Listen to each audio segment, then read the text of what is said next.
Share বাজারের নতুন এবং গুরুত্বপূর্ণ আপডেট নিয়ে এই ভিডিওটি। তো আপনারা জানেন যে শেয়ার বাজারে ব্যবসা করতে গেলে কিন্তু শেয়ার বাজার সম্পর্কিত যে গুরুত্বপূর্ণ নিউজ ডেটা ইভেন্টগুলো থাকে সেগুলোকে নিয়ে কিন্তু আপডেটেড থাকতেই হয়, আর এই চ্যানেলে সেই ধরনের ভিডিও আপডেট দেওয়া হয়। তো যাই হোক, আজকে যে ডেটে ভিডিওটা হচ্ছে 7/10/2024। তো একটা ইম্পর্টেন্ট স্টক, মানে স্পেশাল স্টক বলা যায়, কারণ মার্কেট যেখানে হু হু করে আমাদের ইন্ডিয়ান মার্কেট ভাঙছে, সেখানে এই স্টকটি কিন্তু নিজের গতিতে অনবরত কিন্তু চলছে।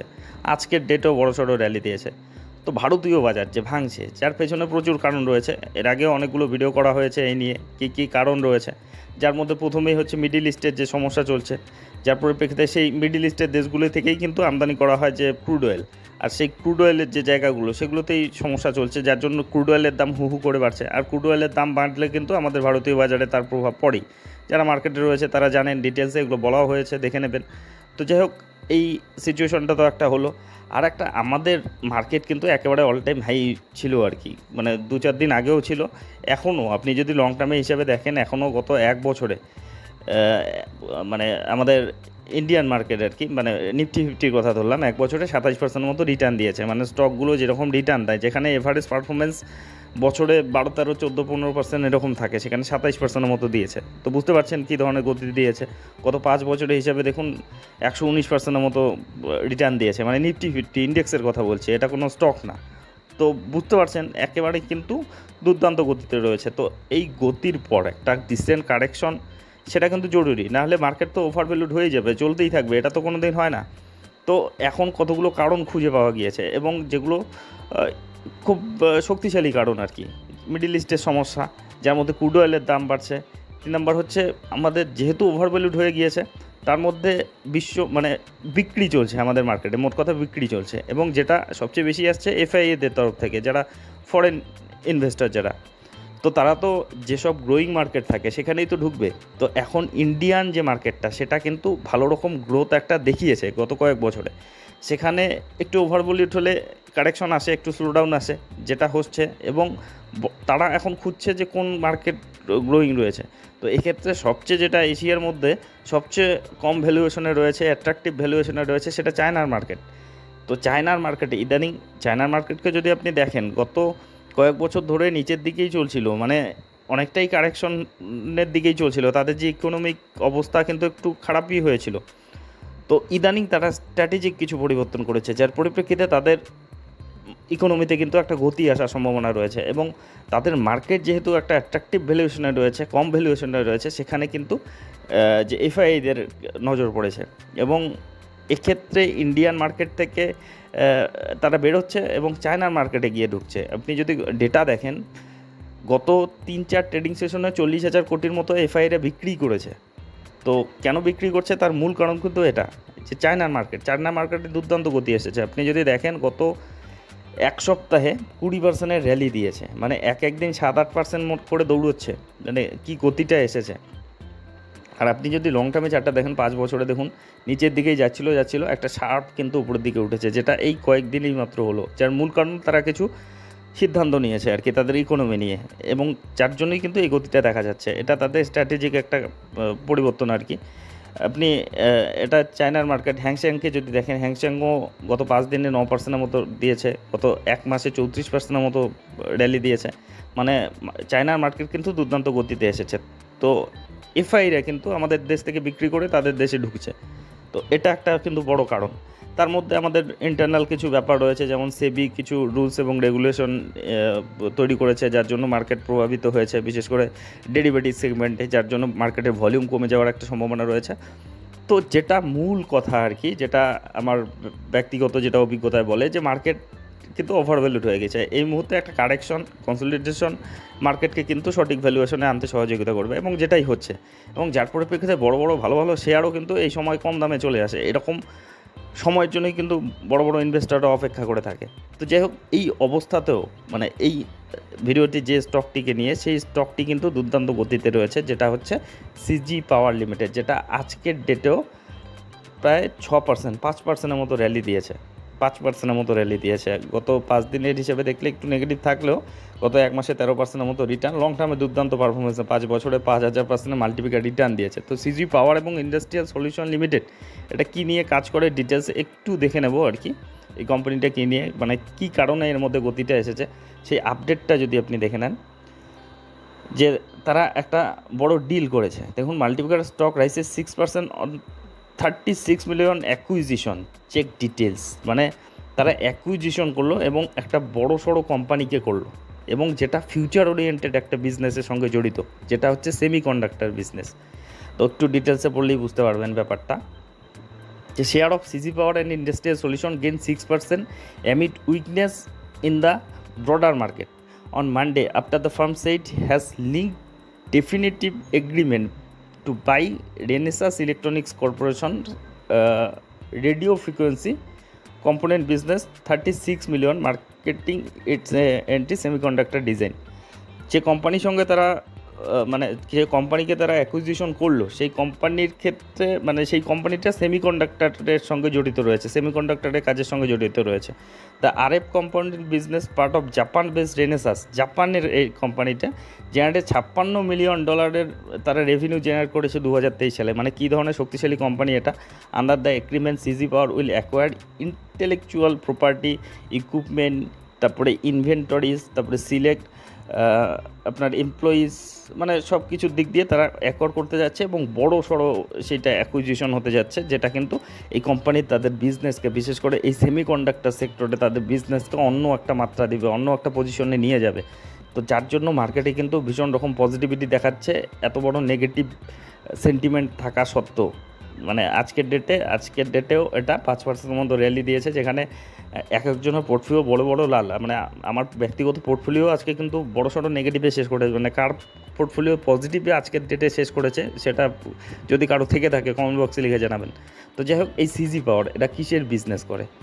তো সেমিকন্ডাক্টর নিয়ে কিন্তু এটা ইদানিং তারা পদক্ষেপ নিয়েছে, এবং সিজি পাওয়ার আর কি এই সেমিকন্ডাক্টর নিয়ে টাটার পরে, মানে আমাদের দেশে সবচেয়ে বেশি যদি ইনিশিয়েটিভ নিয়ে থাকে সেটা টাটা এই সেমিকন্ডাক্টর নিয়ে, তারপরেই কিন্তু এই সিজি পাওয়ার বড় মানে যে গুজরাটে যে প্ল্যান্ট হতে যাচ্ছে, নতুন নতুন প্ল্যান্ট হতে যাচ্ছে, তার ক্ষেত্রে সিজি পাওয়ারের কিন্তু বড় ভূমিকা রয়েছে। তো যাই হোক, এই কোম্পানিটির কিন্তু ডাইভার্সিফাইড বিজনেস সেগমেন্ট রয়েছে। আপনি যদি দেখেন, এদের ইন্ডাস্ট্রিয়াল সেক্টরে এদের ভালো বিজনেস রয়েছে, পাওয়ার সেক্টরে এদের দুর্দান্ত বিজনেস রয়েছে, রেলওয়ে নিয়ে এদের দুর্দান্ত বিজনেস রয়েছে, সঙ্গে সেমিকন্ডাক্টর কিন্তু ইদানিং অ্যাড হতে যাচ্ছে। এটা কিন্তু আলাদা একটা শক্তিশালী সেগমেন্ট হতে যাচ্ছে। আপাতত আপনি যদি এদের ডেটাতে যান, এদের ইনফরমেশনে যান, তবে কিন্তু সেটা পাবেন না। আলাদা সেগমেন্ট হিসাবে কিন্তু সেমিকন্ডাক্টরকে সেটাকে পাবেন না। কিন্তু ভবিষ্যতে যেটা বলছে বিশেষজ্ঞরা, যে এই সেক্টরটা এই কোম্পানির ক্ষেত্রে আর একটা বড় একটা সেগমেন্ট হতে যাচ্ছে, যে সেগমেন্টগুলো অলরেডি রয়েছে সেগুলোকেও ছাপিয়ে যেতে পারে।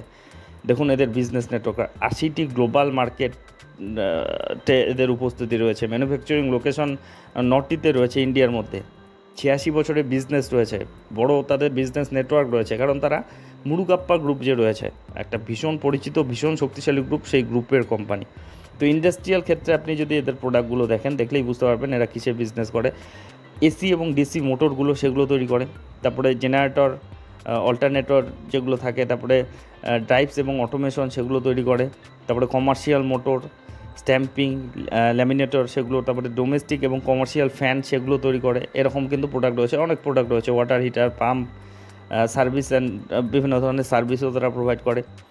এই গেল তাদের ইন্ডাস্ট্রিয়াল। এবার যদি আপনি তাদের অন্য পাওয়ার সেগমেন্টে চলে যান, পাওয়ার সেগমেন্টের ক্ষেত্রে যে ট্রান্সফর্মারগুলো হয় সেগুলো তৈরি করে, রিঅ্যাক্টরগুলো তৈরি করে, তারপরে সুইচ গিয়ার, এখানেই সবচেয়ে তাদের বড় রেভিনিউ আসে সুইচ গিয়ারের ক্ষেত্রে। সার্চ অ্যারেস্টর সেখান থেকে আসে। আর যদি আপনি রেলওয়ে সেগমেন্টে যান, সেখানে যে ট্রাকশন মেশিন এবং সিস্টেম যে থাকে, টিএমএস যেটাকে বলে, সেটা তারা সেগুলোর সার্ভিস মানে প্রোভাইড করে, সেগুলো প্রোডাক্ট তৈরি করে। তারপরে রেলওয়ে ট্রান্সপোর্টেশন, ট্রানজ্যাকশন ইলেকট্রনিক্স সেক্ষেত্রে কাজ করে, রেলওয়ে সিগন্যালিংয়ের ক্ষেত্রে কাজ করে, এরকম ইম্পর্টেন্ট কাজ করে এইসব ইম্পর্টেন্ট সেক্টরে। আপনি যদি এদের মার্কেট শেয়ারগুলো দেখেন, দেখলেই বুঝতে পারবেন কতটা শক্তিশালী এদের বিজনেস। লো টেনশন মোটরের ক্ষেত্রে মার্কেট শেয়ার 34% তাদের দখলে রয়েছে। তারপরে সার্চ অ্যারেস্টরের ক্ষেত্রে 9%-এর মতো তাদের দখলে রয়েছে। সুইচ গিয়ারের ক্ষেত্রে 15%-এর মতো তাদের দখলে রয়েছে। এরকম মার্কেট শেয়ার, বড় বড় মার্কেট শেয়ার নিয়ে রয়েছে। ট্রান্সফরমার নিয়ে 8%-এর মতো মার্কেট শেয়ার রয়েছে। মানে এখনও তো ওটা শুরুই হয়নি, ওই আপনার যে সেমিকন্ডাক্টরটা অলরেডি যে বিজনেসগুলো করছে সেগুলোতেই কিন্তু বড় বড় তাদের মার্কেট শেয়ার রয়েছে, খুব দুর্দান্ত বিজনেস রয়েছে। আপনি যদি এদের ভার্টিক্যালগুলো দেখেন, প্রোডাক্ট ওয়াইজ যদি দেখেন, সুইচ গিয়ার সবচেয়ে বেশি এদের 52% মতো, ট্রান্সফরমার 46% মতো এবং অন্যান্য 2% মতো রয়েছে। মোটর সেগমেন্টে মানে প্রোডাক্ট ওয়াইজ ইন্ডাস্ট্রিয়াল সিস্টেমের ক্ষেত্রে যদি দেখেন, মোটর, তারপরে রেলওয়ে, তারপরে ড্রাইভ এবং স্ট্যাম্পিং, এগুলো আলাদা আলাদা সেগমেন্ট রয়েছে। মোটরের ক্ষেত্রে 61%, রেলওয়ের ক্ষেত্রে 28% এরকম রয়েছে। প্রোডাক্ট ওয়াইজ ব্রেকআপ যদি দেখেন, লো টেনশন মোটর 52% মতো তৈরি করে, পাওয়ার ট্রান্সমিশন রিঅ্যাক্টর 22% মতো তৈরি করে, সুইচ গিয়ার এরকম আর কি তাদের রয়েছে সেগমেন্ট। যদি ইন্ডাস্ট্রিয়াল সিস্টেমেই তাদের বেশি বিজনেস রয়েছে 66% মতো, পাওয়ার সিস্টেমে 33% মতো, অন্য ক্ষেত্রে 2% মতো এরকম রয়েছে। তো আপাতত কিন্তু এগুলো সেগমেন্টই দেখতে পাচ্ছেন। তো মেইন যেটা আর কি এদের যে গতিটা এসেছে, যার পেছনে মূল কারণ হিসাবে কিন্তু এই সেমিকন্ডাক্টরের ব্যাপারটাকে দেখছে। আপনি যদি কতগুলো আপডেটও দেখে থাকেন, আপডেটগুলো দেখলেই বুঝতে পারবেন যে দেখুন এই যে আপডেটটা দেখলেন যার পরিপ্রেক্ষিতে এই গতিটা, সেটা কিন্তু এই সেমিকন্ডাক্টর নিয়ে। তারা সেমিকন্ডাক্টর নিয়ে প্রচণ্ডভাবে মাথা ঘামাচ্ছে। দেখুন, ইন্ডিয়ার CG power rises on semiconductor design entry, তারপরে CG power venture into semiconductor design with Renesas acquisition, যেটা মূল খবরের জন্য আর কি এখন বর্তমানে যেটা চলছে। কিন্তু তারা আগের থেকেই কিন্তু এটাকে নিয়ে খুব ভালো রকম কাজ করছে। এগুলোর আপডেট আগেও দেওয়া হয়েছে, যারা ফলো করেন এই চ্যানেলকে তারা দেখেছেন হয়তো। তো যাই হোক, এই কোম্পানি যদি আপনি ফান্ডামেন্টাল প্যারামিটার বলেন, প্রচণ্ড স্ট্রং। দেখুন, 1 লক্ষ কোটির ওপরে মার্কেট ক্যাপিটাল, ভ্যালুয়েশনটা একটু বেশি হয়ে গিয়েছে, কারণ দুর্দান্ত গ্রোয়িং আর দুর্দান্ত একটা মানে চাহিদাটাই অন্যরকম রয়েছে, সেজন্য ভ্যালুয়েশনটা হাই রয়েছে। রিটার্ন অন ইকুইটি দেখুন 57% মতো, বুক ভ্যালু 19 রয়েছে, বর্তমানে 759 টাকায় চলছে, ফেস ভ্যালু 2 রয়েছে, ডিভিডেন্ডও দেয়। এদের বিজনেসটাতে দেখুন 2020-তে 5,000 কোটি ছিল, এখন 8,000 কোটি। যদি আপনি প্রফিটেবিল দেখেন তখন নেগেটিভে ছিল, এখন কনসিস্টেন্টলি প্রফিট করছে এবং প্রফিটের মধ্যে গ্রোথ দেখাচ্ছে। আপনি যদি ইদানিংয়ের পারফরমেন্স দেখুন, কম্পাউন্ডিং সেলস গ্রোথ গত 3 বছরে 40% দেখিয়েছে, কম্পাউন্ডিং প্রফিট গ্রোথ গত 3 বছরে 141% দেখিয়েছে, স্টক প্রাইস CAGR 84%। মানে ইদানিং যে ধরনের গতি এসেছে তাদের বিজনেসে, সেই অনুযায়ী তাদের শেয়ার দরেও কিন্তু গতিটা এসেছে। যে মানে এই ভ্যালুয়েশনটা ওভার ভ্যালু ধরতে পারেন, কিন্তু মানে এরকম কিন্তু হয়েই থাকে, যেগুলো চাহিদা প্রচণ্ড থাকে না, সেগুলো ভ্যালুয়েশনকে কিন্তু মানে পাত্তা পায় না আর কি এই ব্যাপারগুলো। তো যাই হোক, তবুও যখন মানে এ ধরনের সিচুয়েশনে, মার্কেটের সিচুয়েশনে যদি 10-20% কারেকশন হয়, সেটা কিন্তু এই স্টকের ক্ষেত্রে খুব একটা ভালো সিচুয়েশন হবে নতুন করে এন্ট্রির ক্ষেত্রে। ব্যালেন্স শিট যদি দেখেন, 2700 কোটি রিজার্ভ, আর ঋণ দেখুন মাত্র 17 কোটির মতো ঋণ রয়েছে। যেটুকু ঋণ রয়েছিল আগে ছিল 3,000 কোটি, 2700 কোটি, সেগুলো কমিয়ে বর্তমানে কিন্তু মাত্র 17 কোটি ঋণ দেখাচ্ছে। সেটাও দেখে নিই, লং টার্মে একেবারে জিরো, শর্ট টার্মে একেবারে জিরো, যেটুকু রয়েছে লিজ লায়াবিলিটি রয়েছে। তো বুঝতে পারছেন প্রচণ্ড স্ট্রং এর যে ব্যালেন্স শিট রয়েছে। আপনি যদি এদের শেয়ার হোল্ডিং প্যাটার্নে যান, দেখুন 58% প্রোমোটার, এফআই রয়েছে 14%, ডিআই রয়েছে 11%। এফআইরা হোল্ডিং ছাড়ছে না, ডিআইরা অনবরত হোল্ডিং বাড়াচ্ছে, আর পাবলিক রয়েছে 16% মতো। মানে যেটুকু হোল্ডিং পাবলিক কমিয়েছে পুরোটাই এফআইডি এরা কিন্তু নিয়ে নিয়েছে। তো বুঝতে পারছেন প্রচণ্ড ফান্ডামেন্টালি স্ট্রং এই স্টক। তো সেই জন্য এই কোম্পানিটিকে কিন্তু আলাদাভাবেই কভার করা হলো। ভীষণ ফিউচার ওরিয়েন্টেড বিজনেস করে এবং শক্তিশালী সব ইন্ডাস্ট্রিতে কাজ করে, শক্তিশালী সেগমেন্ট রয়েছে এদের বিজনেসে। তো সেক্ষেত্রে এই কোম্পানিটিকে কিন্তু আপনারা স্টাডি করতে পারেন। তো এর পরিচয়, এর যে আপডেট, এগুলো নিয়ে এই ভিডিওটা ছিল। তো এ ধরনের ভিডিও যদি আপনাদের উপকারে লেগে থাকে তবে অবশ্যই চ্যানেলটি সাবস্ক্রাইব করে রাখবেন।